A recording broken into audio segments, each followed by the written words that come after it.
Stern's last cornerstone title was Stranger Things. In my opinion, that game was not fun. That's an easy way to put it. And I believe a lot of other people felt the same way. That was evident on the secondhand market store. So you already have poor sales of a major license. And then right before they're able to unveil their next cornerstone title, you have the COVID-19 situation, which forced them to shut down their factory and put manufacturing to a screeching halt. Delays, week goes on. Nothing is going at these factories, which is not a good thing, obviously. So when Stern brought it back up and they released their next cornerstone title, it really needed to be a good one. And thankfully, it is.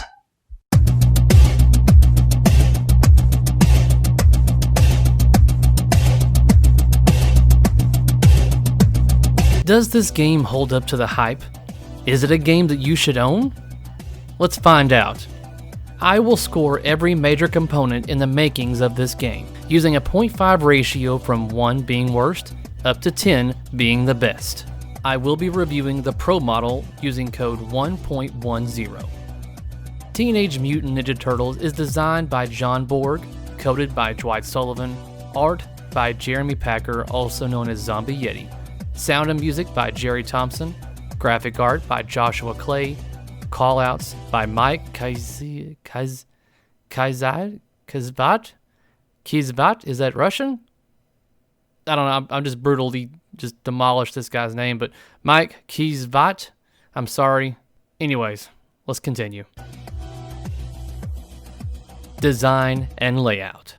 John Borg has brought us a fun, fast, and furious version of Teenage Mutant Ninja Turtles with 3 ramps, an inner orbit, outer orbit, 3 pop bumpers, spinning pizza disc, I also call that the U-disc, we'll go over that later, a hidden shot behind the upper flipper, as well as a hidden ball lock. The shots in this game are going to take a little while to get really toned in. Hell, I don't even have it perfected yet, because the left out lane area of this game is going to have you on your toes. That area right there is always a very scary place to be in this game. It's a Borg design. You think you're safe, and then that sucker will just bounce on over there to the out lane and drain down, and there you are, cursing Borg's name like I have many times. No! You Borg, Winner 1. No!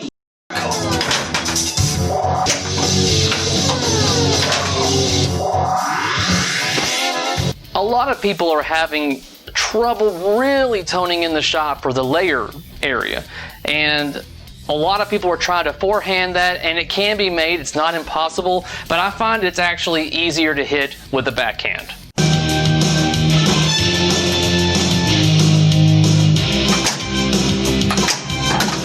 Quickly as you can.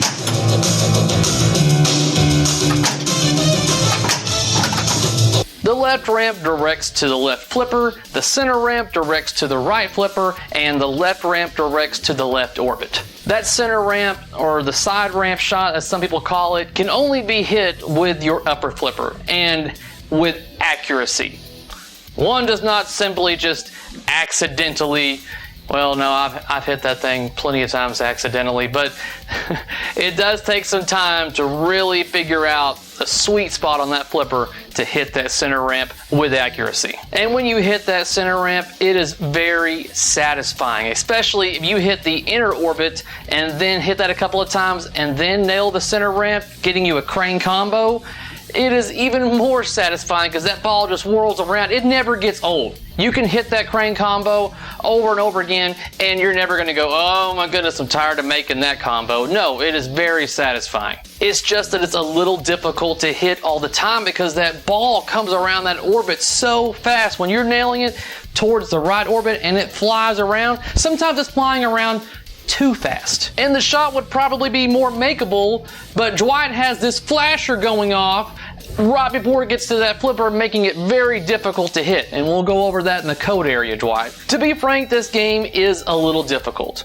You have the speed and the furiousness of that ball going around in general. Then you add in what I call the you disc. It's the spinning pizza disc that adds a level of randomness to your game. I have been screwed over way too many times with this thing. I've even had this pizza disc supercharge my ball as if it's like a cartoon character building up its speed in midair, and then it just shoots it straight down the damn middle. Not cool, Borg. Not cool. But Borg, you have definitely brought us a very entertaining layout. This game keeps me coming back for more. Like, no kidding, as I'm writing this review, I keep going back and forth just to play one more game. Just one more game to see if I can progress a little bit further. What hurts this game is that left in lane, out lane area. And I would include the pizza spinning disc, but that can be tweaked with code. And I really feel like this game should have had a subway system. I mean, it only makes sense. Having like a sewer lid that opens up somewhere, balls going in there to lock your balls that way. That would just submerge us even further into the theme of this game. I give the layout and design a 9.0.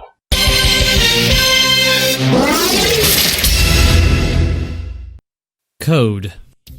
I played this game with version 1.10. The game launched with complete code, which is a major milestone for Stern because that doesn't typically happen. There are games in their lineup that are still not complete that have been out for almost a year now. And I want to say that is due to the amount of fun and passion that Dwight was having while working on this title. You could hear it in his voice, and at least I heard it during the initial reveal of this game, his excitement and just talking about all the things that you could do with this game and what he had planned for it. I was like, man, he's really excited about this, and I feel the passion behind it, which gave me even more confidence to make the purchase for this game. Now, people were a little concerned whenever Dwight was announced to be doing the coding for this game because they didn't want it to be another Munsters where the code seemed too easy, and they didn't want it to be another Ghostbusters where the code wasn't going to be complete for months and months and maybe even years, actually. But I can tell you guys, this code is not easy.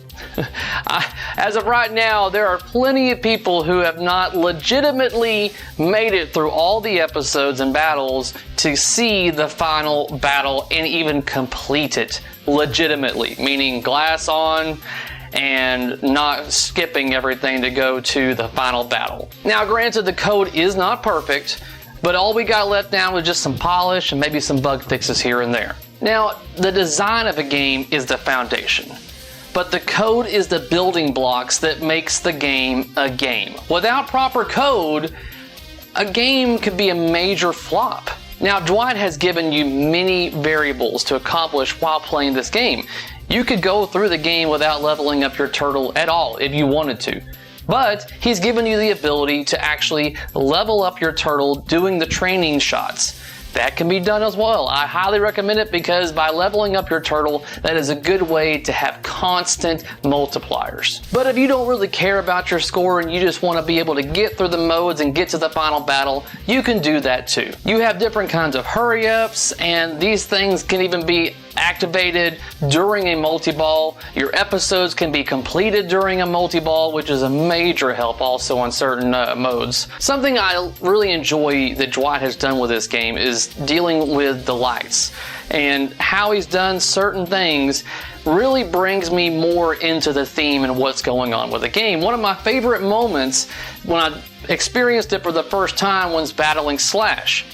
And your first phase is just, your regular just shooting some shots, but then you have phase 2 where he transports you to Dimension X. And when that happens, the game goes red. And you play it like you're in Dimension X. It really brought me further into the game, and that was something that really caught me off guard, and I really enjoyed it. We got to be cornered, Slash. Give up. He's transported us to Dimension X. I'm not going to go into a lot of detail on all the ins and outs of the code, guys, because the code can be changed and there's all kinds of settings that you can adjust. I will say that there are a couple of things that I don't like as of right now. And one of those is when you launch your ball up the right orbit and it comes swinging around and you can make that shot with the upper flipper to the center ramp, and in order to make that shot, you need to be able to see. Dwight hinders your ability to see by making that flasher above the ramp just really intensifyingly just kind of blinds you in a way to where you can't make that shot. It's aggravating. Now, I also have had some issues where the game has locked up and it has to do like some sort of reset, or I've had a lot of anomalies. I say a lot, I can count them on one hand how many times that the game has kind of had a what the f moment. I've also had some balls that really hang up in the ball lock area, and that's okay as long as the game is able to recover without any, help from me. And the thing is, every game's got a built-in ball search mode, and what it does is fire all the coils around the playfield, but the one that really matters is the plunger that locks the balls needs to be pulsed longer. Pulsing that longer gives the balls actually the ability to roll past it. It just pops down and pops back up really quick, and that doesn't give the balls enough time to go past it for you to continue playing your game. So it could be a simple fix in code. Get on it. Oh, gee, Cary, what are you doing? Oh, you know what? Just enjoying my brand new pinball machine. Just gotta take these balls out with a magnet in order to get to the blasted damn things. I also feel that the 1, 2, 3 combo hurry up, it seems to be activated way too often. It's almost like it's always on and it's almost always going, and it's a little annoying sometimes where I'm in the middle of something and all of a sudden the 1, 2, 3 combo is activated. It's like, oh, here we go with this again. So I feel like that needs to be nerfed to where it's not activated as often. I mean, you can have a lot of things going on at this game at one time, guys. Your story, your multi-balls, and your combos and your hurry-ups can all be going at the same time. It can be a little chaotic. I think one of the main selling points for me, as well as a lot of people, is making the code cooperative mode. That is a must for this title, but it's not just cooperative among 4 players or 2 players. You can even have 2v2, 3v1s. There's options galore in there that I'm not going to go through, but you can have different versions of cooperative mode. This is a great move for this hobby because we want more people into this hobby, and what better way than to bring people together to cooperatively accomplish a goal. Dwight has a few things to work on when it comes to polishing it up and getting a couple little bugs out, but overall there is plenty here for everyone to chew on. I give code 9 out of 10.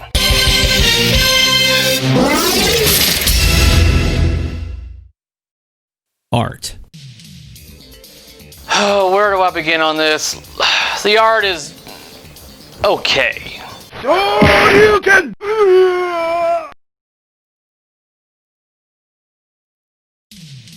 Disregard what he said. The art on this game is fantastic. I really don't need to say much about this because the game speaks for itself, guys. Jeremy brings it once again by bringing a childhood cartoon of mine to fruition. He did it justice. You can tell by his work that he was having passion behind it. Really, my only complaint about the artwork is that there's not enough of it. I wish there was more, and that includes being on the display. But we'll go over that in the graphic art section. Jeremy, you did great. I've gone over the playfield and the cabinet. I can't find anything that red flags me to just really pinpoint out anything wrong. Congratulations, I give you a 10 out of 10.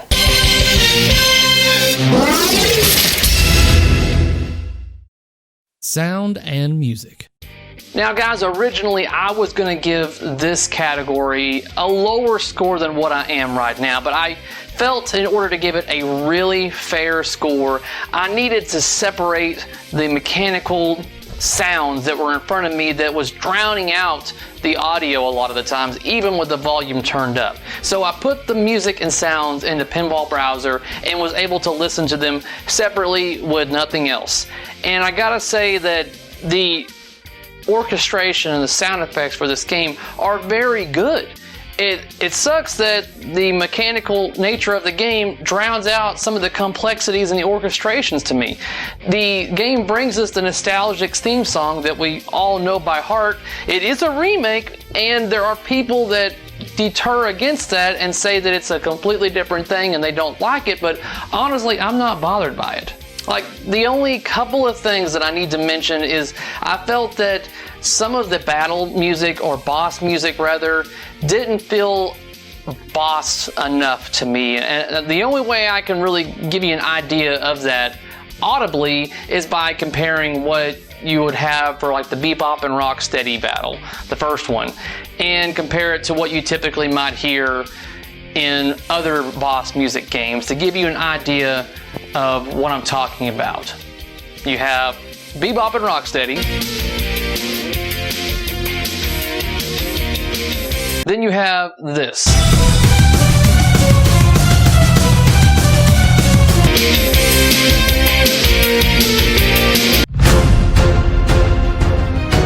So you see what I'm talking about there. It's not a major thing, but I do wish that the battle music was more battle intense, that got my blood pumping a little bit more to where I was feeling like more into the game that I was in a battle. That's my only complaint. And there's also this one sound effect that I would hear throughout the game every once in a while, and I couldn't pinpoint it exactly until I was able to separate it from everything else in Pinball Browser, and I was like, that's what that sound is. And it's not the exact thing, but it is damn close, guys. Here's the sound effect, and maybe you can figure out what I'm talking about.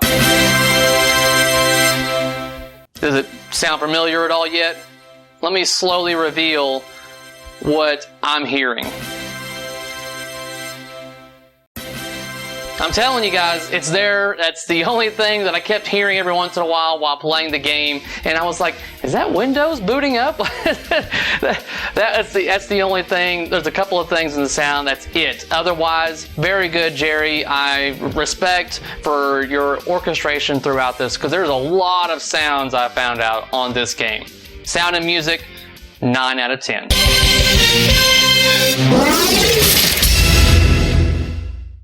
Graphic art.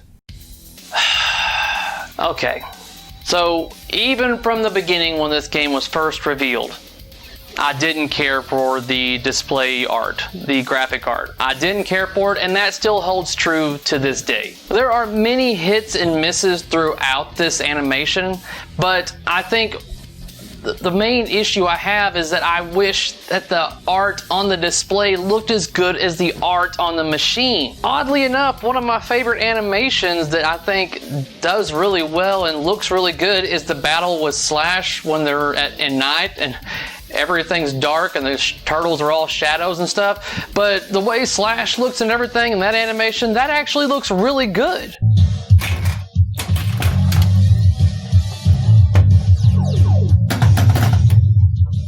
I mean, the turtle models they're decent, but I think my major complaint is April.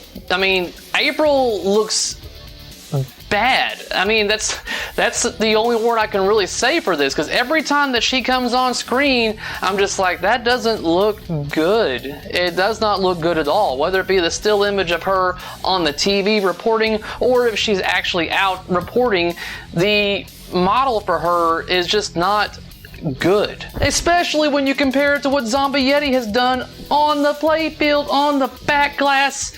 It just looks so much better that way. I really don't know what happened here, because April looks pretty rough. Something else to note is that every time you get a ball save, it's always Mikey falling off the building, and that doesn't make sense to me. Why can't it be the turtle that you're playing as? Why does it always have to be Mikey? I'm not sure if that is a licensing thing, or is it story-based to where in the episodes Mikey fell off and they caught him kind of thing. I don't know. Tell me in the comments section down below. I think what really drops the score on the graphic arts section is that I don't even care to see the animations and stuff. It's like most of my time is spending looking at the playfield. Now, obviously, a lot of that graphic art is for people that are around you, just have something else to view. But during the sections where I'm able to look up at the screen and see what's going on, I don't even care to see that. I skip past that so I can get back to the game.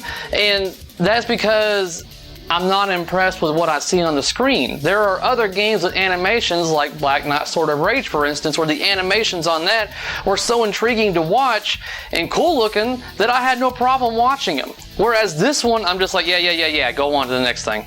That's a big thing for me, is if you don't even care to see them, then that's a big negative. Joshua Clay does a decent job for the models and the animations on representing what the turtles do throughout their adventures on this game, but nothing really stands out or impresses me. I mean, that's just my honest opinion on that, and I don't feel like the animations for this game will be winning any awards.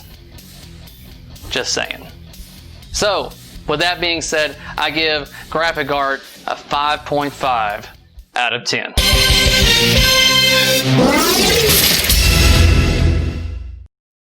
Callouts. Now, honestly, callouts can be a make or break for a game as well. If you hear a certain callout too often, it becomes annoying, and then you're annoyed when playing the game. For example, shoot the pyramid up the middle on Stargate, or Joe Pesci's okay on Lethal Weapon 3. Then you also have the most recent Stranger Things. Whenever your ball drains too soon, you hear the sheriff go, okay. That was one that I heard way too often, but like, even still, callouts need to be highly varianced. So there needs to be multiple, and I believe there's only maybe 2 for the 1, 2, 3 combo.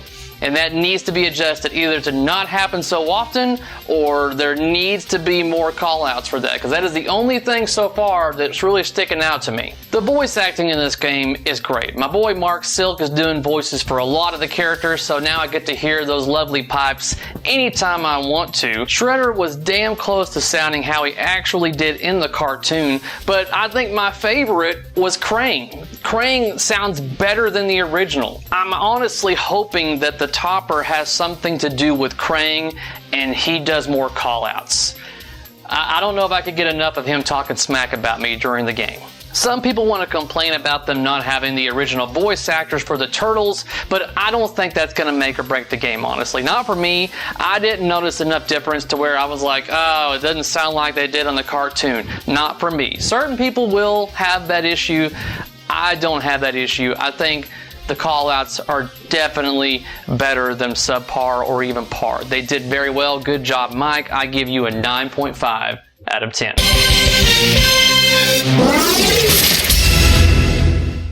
So my overall thoughts for this game is that I highly enjoy it. I'm glad that it's in my collection. I do not see this game leaving my collection anytime soon because I really still want to get better at it. That's my main thing, is that I want to be able to legitimately get through the final battle, and there's plenty to chew on here for code like I've already stated, and I'm looking forward to even further bug fixes and polish for it. The game definitely has that one more game quality to it, which I feel is going to be great for locations as well. The game is family friendly. It's definitely got the cooperative mode to get you and your friends involved, gathering around, casually playing, or even competitively. You can't go wrong with getting a pro version for your home. If you want to go with the premium or LE, I salute you, but definitely pro is well worth what you're getting. When tallying the scores for each category, we come up with an overall score of 8.6. Not too bad, Stern. Very good on the game. I look forward to what else you got to bring us for this game and what's next. With that being said, that's going to wrap up my review for Teenage Mutant Ninja Turtles. If you like what you've seen here, give me that thumbs up, and if you haven't already, Tiger uppercut! hit that subscribe button.